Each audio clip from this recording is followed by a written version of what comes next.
All right, it's good to have you here. Yes, we are going to be talking about the title you see there, and it says Farmers in the United States are crying. Farmers in the United States are crying. It relates to us what is really happening in the United States. It tells us more about hunger, it tells us about lack, it tells us about how people are actually trying to struggle with feeding. All right, but before I go ahead, I want to say kudos to the original owners of this clip. All right, now join me. Let's dive into what we have for now. All right. As a black farmer, it is hilarious when I hear white farmers complain about how they're losing their government subsidies and how they can't support their farms. My farm is closing down. You know, y'all acting just like a hoe acts like when their sugar daddy moves away, you know.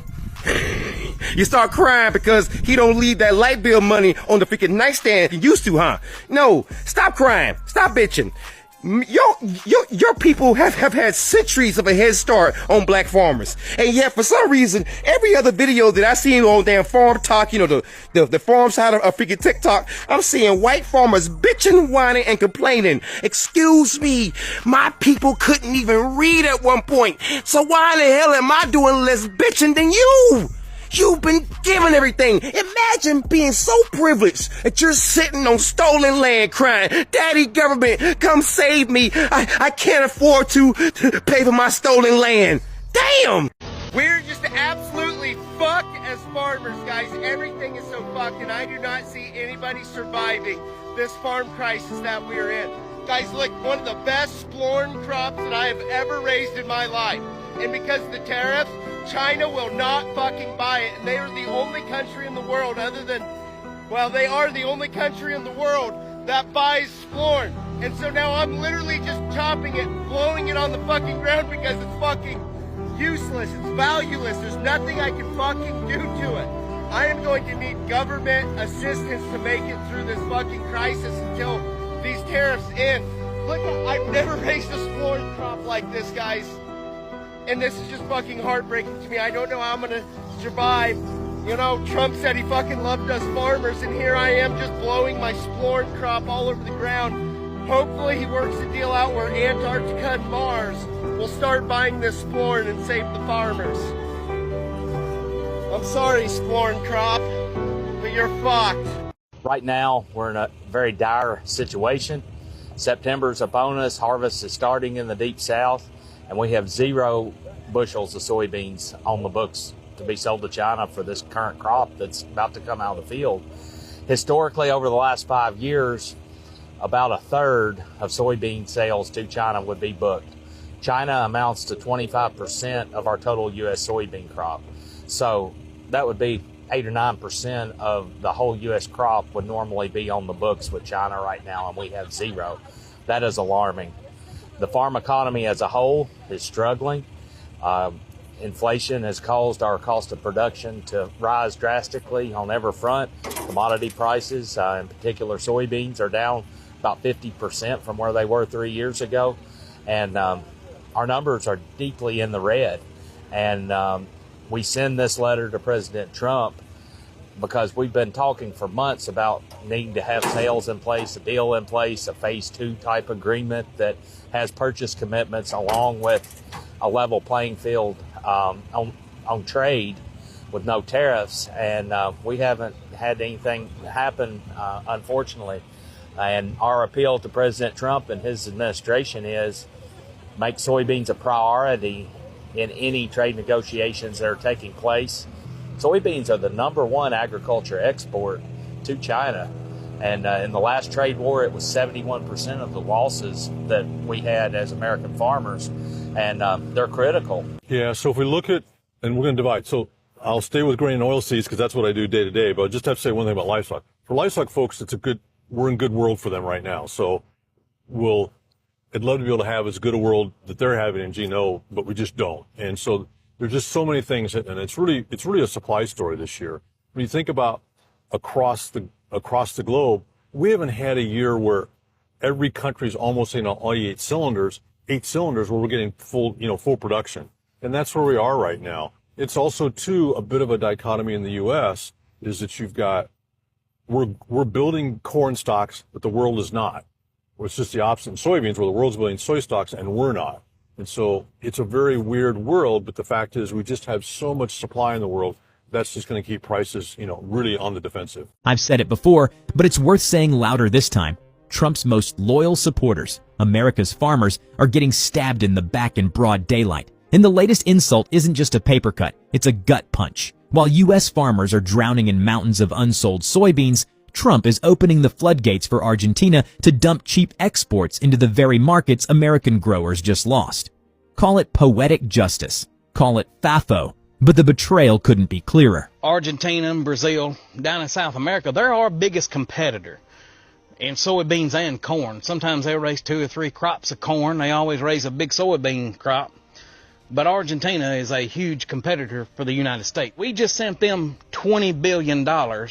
All the while, they're sending tax-free China 84 million bushels of soybeans. That's 30 cargo ships worth in 2 days' time. We are being forced to bail out another country's farmers at the expense of our own. That don't make much sense. That's kind of like wiping before you poop. Why would you help out your biggest competition and hurt yourself with your biggest customer? I have been an Arkansas soybean farmer my entire life until this year, when a deepening farm crisis forced my family to close a 150-year-old operation, and we weren't alone. And now this is coming for even more of us. It's going to be tough to get some of that business back that we're losing. Retaliatory tariffs has caused us to be less competitive in the global marketplace. I thought you guys didn't want the United States to give money to Ukraine because that's not our war. You guys were okay with the U.S. giving money to Israel so that they can commit it. But what's going on now? Do we have to bail out Argentina, a country that has absolutely nothing to do with us? Is Donald Trump putting America first when he's gonna give up to $20 billion to Argentina? Donald Trump is defunding programs that Americans need, but there is money to send to Argentina? Did I get that right? Is that America first? I'm a little confused. Soybeans may not sound glamorous, but they're the beating heart of U.S. agriculture. Nearly $25 billion in exports last year, with China alone buying over half, about $12.6 billion. That cash flow is what keeps the heartland alive, from Illinois silos to Iowa fields to Nebraska's small towns. And then came Trump's trade war tantrums. Overnight, America's largest customer, China, didn't just cut back, didn't just slow down. They slammed the door shut. Well, folks, there's a storm brewing in soybeans. China just bought a big batch from Argentina, not from the USA. And let me tell you, tariffs we slapped on years ago and during this new administration are the reason why.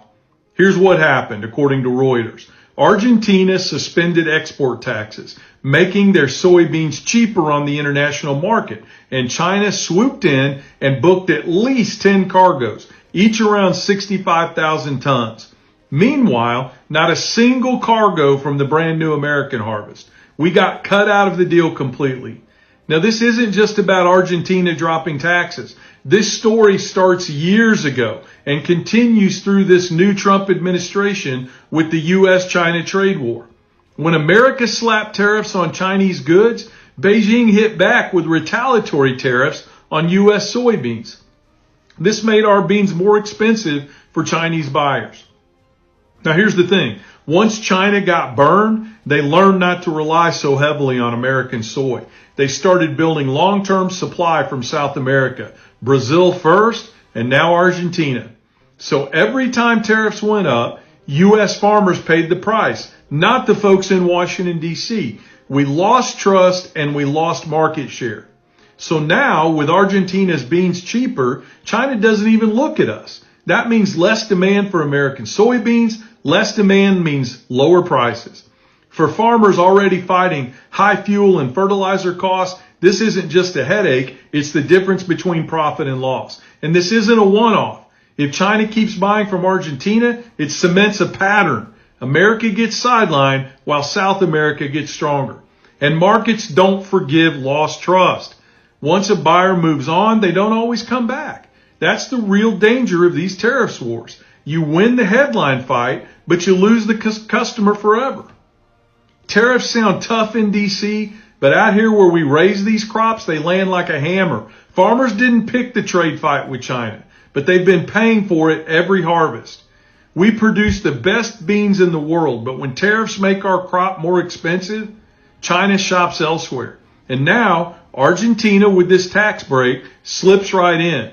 So what's the fix? We need smarter trade deals, not headline tariff wars. We need long-term partnerships with buyers, not quick political stunts. And we need to keep American farmers competitive by making sure we're not priced out with our own policies. Folks, these tariffs were sold as tough talk, but in the end, they opened the door for Argentina and Brazil to take our markets. And that's bad news for every American.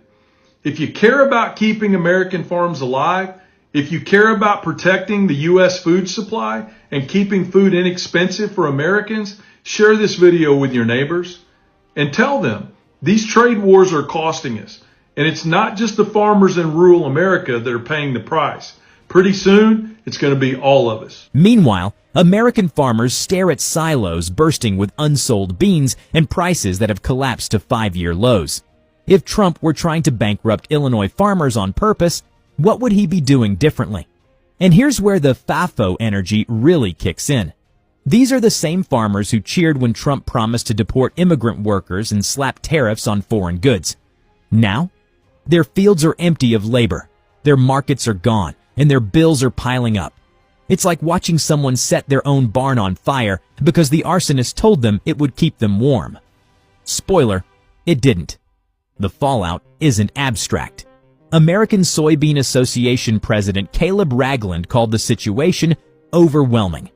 Harvest is underway, prices are falling, and instead of seeing headlines about trade deals, farmers are reading about Trump pumping billions into Argentina while their own product rots. Hey, Maga, you remember all that winning you were supposed to do under Donald Trump? And now with all the tariffs and his crappy economic policies, you guys are losing your health care, losing your Social Security, losing your benefits, losing your jobs. Well, now you're losing your farms. And the people in Arkansas can tell you, they can't even break even, and most of them are going out of business. They're not being farmers anymore. But instead of a bailout, Trump is like, oh, just pull yourself up by your bootstraps. Because he and J.D. Vance actually have stock in companies that are buying up that lost farmland when farmers go broke. But you know how you guys always love to claim that Trump loves the farmers and he loves you guys so much, even though in public at rallies he has literally stated to your face that he doesn't care about you? Well, let me tell you something. The biggest crop that we export is soybeans. And now that China's not really buying our soybeans anymore because Trump jacked up tariffs on them, China's now buying them from Argentina, who has since dropped their tariffs on them. So now farmers across the country are being left holding the bag of soybeans that are practically worthless. This is going to have another massive effect on our GDP, by the way. And as all these farmers continue to go bankrupt because of these tariffs that you guys think are going to make you all millionaires, China just found a way to go around us and give us the middle finger. And apparently MAGA stands for Make Argentina Great Again. Meanwhile, our economy's going down the toilet. And you guys have a massive problem with conservatives attacking and shooting your own conservatives. Let me know when you guys are done with the charade and the whole cult because this is really fucking embarrassing. Donald Trump was quoted saying it is an honor for him to help make Argentina great again. Let's talk about a few things that $20 billion could do for United States citizens. It could cover healthcare for 3.3 million American families. It could erase medical debt for over 20 million Americans. It could fund mental health and addiction clinics all across the United States for over a decade. It could build over 100,000 affordable housing units. It could provide emergency shelter for over a year for every single homeless American. It could fund community college for over 2.5 million students. It could cancel all federal loan student debt. It could increase the salary of every single teacher in the United States of America by $5,000 a year. It could provide $1,000 extra in grocery benefits for every single low-income family in the United States of America. It could fund health care and housing for over 1 million veterans. Or it could provide free daycare for 1.5 million families. So much for America First. Even Republican Senator Chuck Grassley couldn't spin it, blasting the move with a blunt question. Why would USA help bail out Argentina while they take American soybean producers' biggest market? When Chuck Grassley, who once defended tweeting from a flip phone, is dragging Trump's trade policy, you know something's broken. And the cruelty here isn't just economic, it's cultural.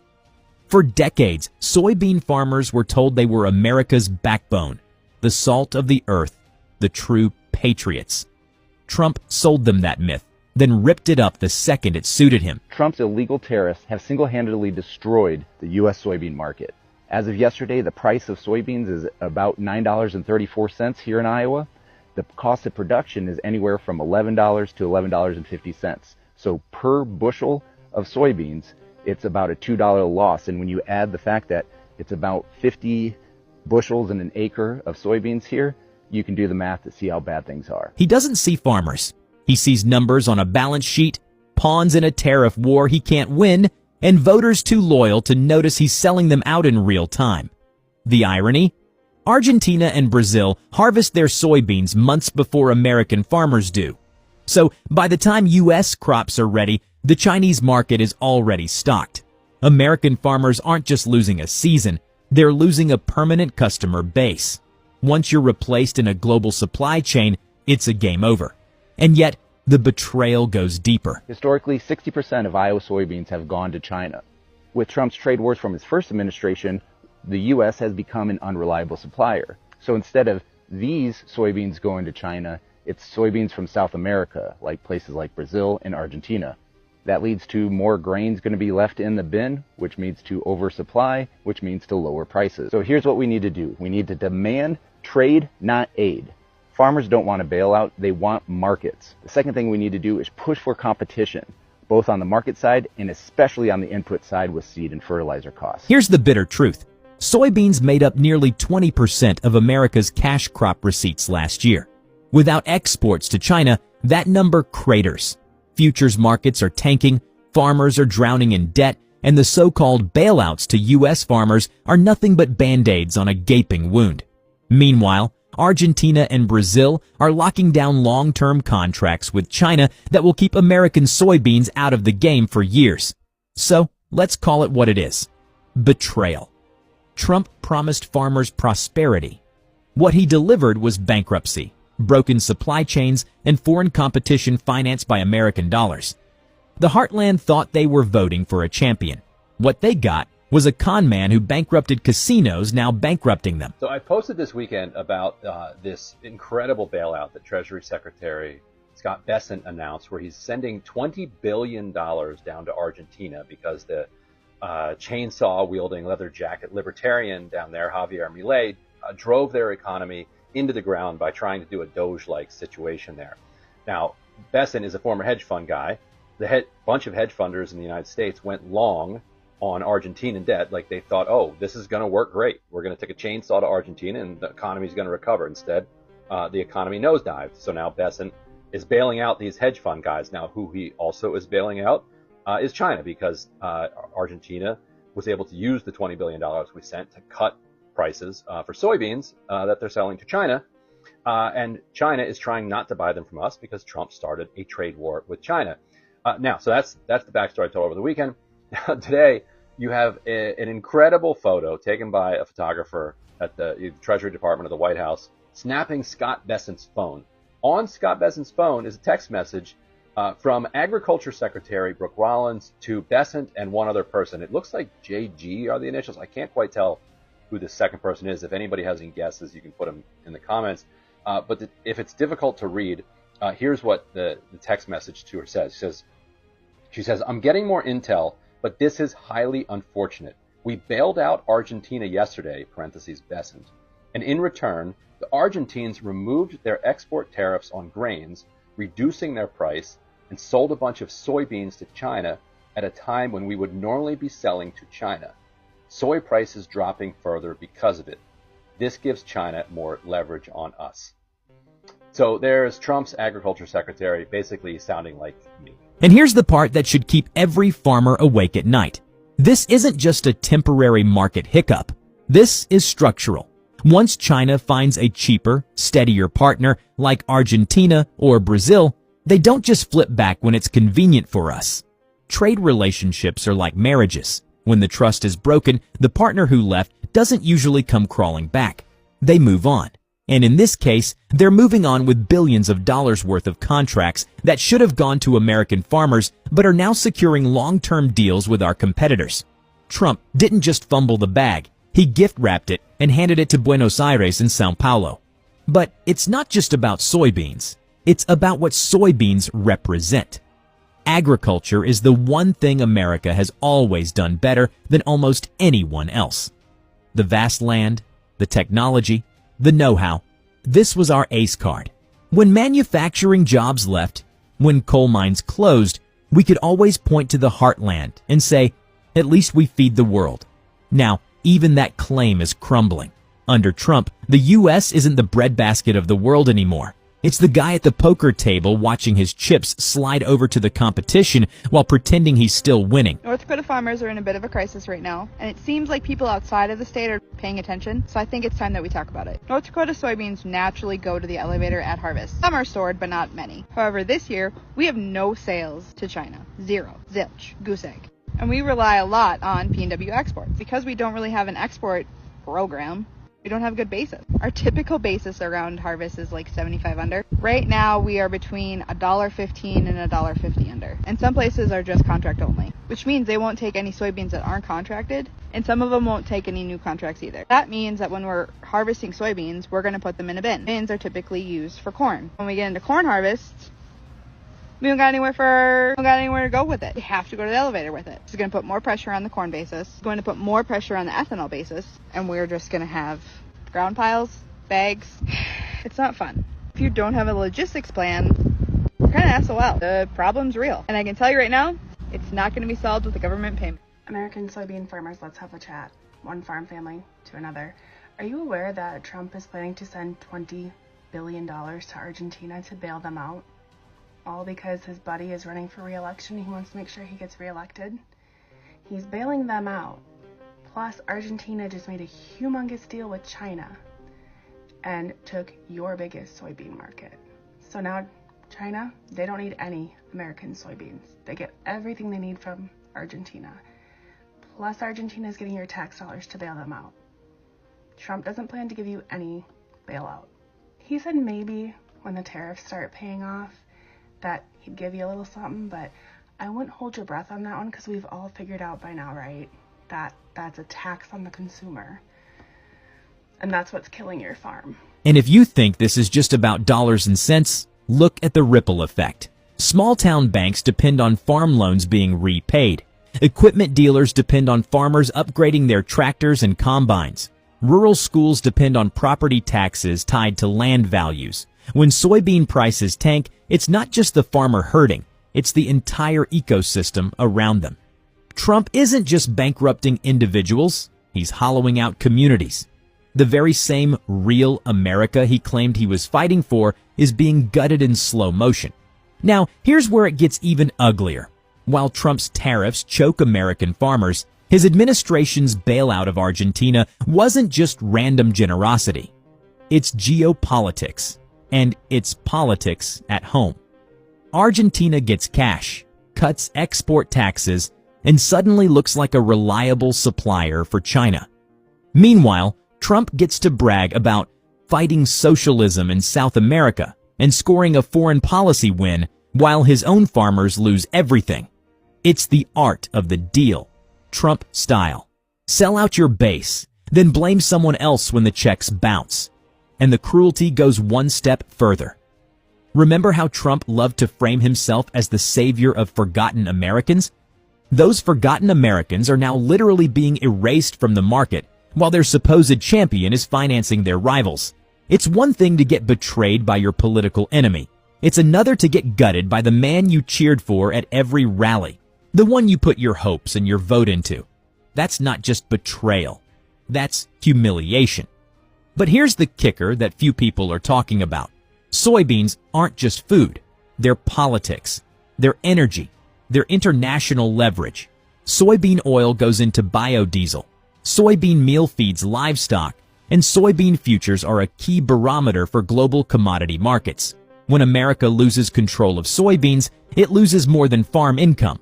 It loses power. It hands over a strategic advantage to countries like Brazil and Argentina, who now get to set the terms of trade with China, the world's biggest buyer. Trump hasn't just betrayed farmers. He's weakened America's hand on the global stage. And don't forget the environmental twist. Part of the reason Argentina was able to flood the market so quickly is because Trump's bailout allowed them to suspend environmental costs, like that 26% export tax. In other words, while American farmers are playing by stricter rules, Argentina gets to cut corners, pollute more, and sell cheaper, with our own government's blessing. Here's where the regret kicks in. You can hear it in farm country if you listen closely. Farmers who once plastered Trump signs on their barns are now whispering doubts at the co-op. They won't say it loud, not yet, because pride is a hell of a drug. But when your harvest rots and your bank account bleeds, even the most loyal Maga diehard starts asking the forbidden question, did we get played? And maybe that's the cruelest layer of all. Because Trump's betrayal isn't just financial, it's emotional. He sold farmers the dream of respect, of finally being seen and valued. And now, they're watching him hand their future to Argentina and Brazil, laughing all the way to the bank. It's the kind of betrayal that cuts deeper than a balance sheet. It cuts into identity, into pride, into what it means to be the backbone of America. So, what do you think? Is this the beginning of the end for Trump's hold on farm country? Or will the heartland keep letting him bankrupt them with a smile? Drop your thoughts in the comments and stick with Trend Feed, because trust me, the next story we've got lined up peels back an even darker layer you won't want to miss. Yes, from my initial video, I told you about what's going on, and looking at what you have actually listened to, the farmers all over in the United States are crying, probably because of the cost of living is becoming higher, things are becoming difficult, things are not the way it used to be, unlike in the olden days when things were glamorous, things were, wonderful, and people were really glad with the economy. Now the farmers are crying. Now think about it. When farmers are crying, what happens to consumers? When farmers are crying, what happens to those in the marketplace? That has to tell you how difficult things are when it comes to feeding, when it comes to food. If the farmers who have access to farm produce are already crying, what happens to those out there who do buy this produce, who do buy this farm produce for consumption? And that boils down to leadership. When leadership is poor, it affects every facet, every area, every sector of the economy, most especially agriculture.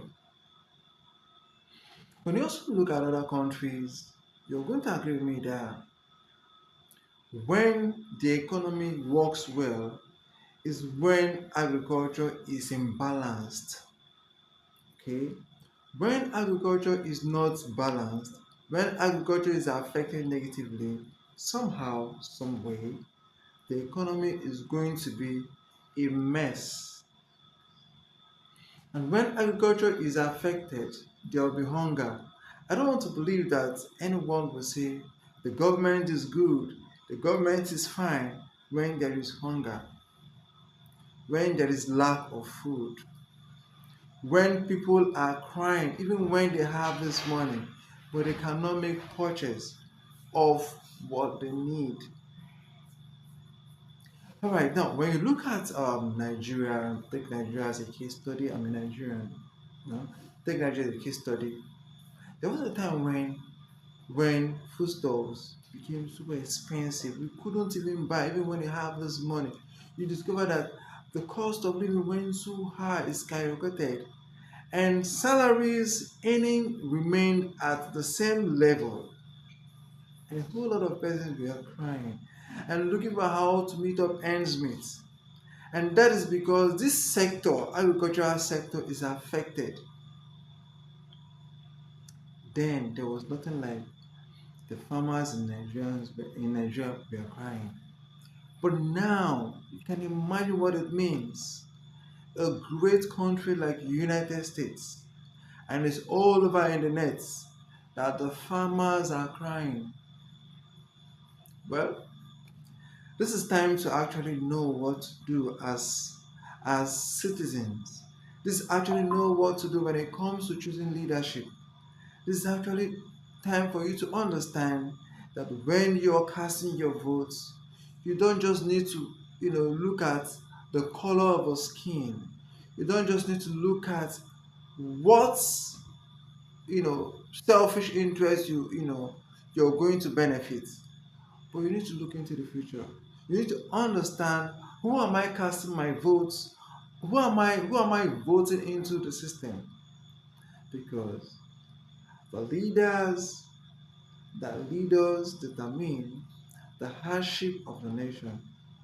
When our leaders do the right thing, when our leaders lead us well, when our leaders occupy a position and do the right thing, of course, you're not going to see, titles like the farmers in the United States are crying. Sometimes I think of laughing because I know US used to be a very great nation that everybody wants to go to. So what happens to those who would want to go down to the United States when the farmers are crying? That's to say that there is hunger, or people are going to be hungry in the nearest future. When I mean hungry, I mean lack of food. There will be lack, and when there is lack of food, guess what? Guess what? So I need you to, write something on the comment section. If you think what I'm saying is right, please, I'd like you to say something about it. Probably you have something more than what I've just said, or you have more information as regards to this. I expect you to say something in the on the comment section. All right. Let me stop so far and all right, right there in the comment section, like, comment, and share. I will see you in my next video. Take care of yourselves. Bye.